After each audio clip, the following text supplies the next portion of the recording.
your freedom.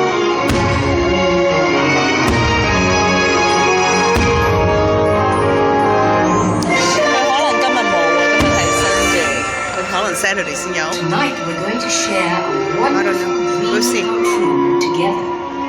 In 1955, an amazing man named Walt Disney dreamt of a magic kingdom. Jingle bell! Jingle bell! Jingle bell! Jingle bell!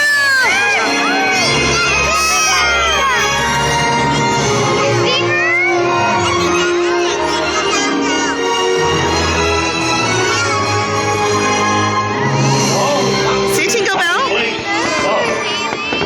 Disneyland is your land. Here Amy relives fond memories of the past. And here you may savor the challenge and promise of the future.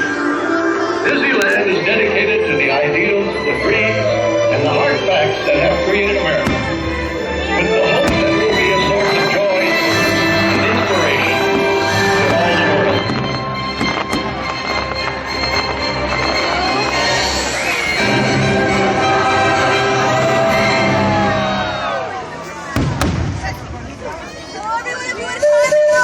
Your attention, please. The Disneyland Limited now leaving for a grand circle tour of the Magic Kingdom.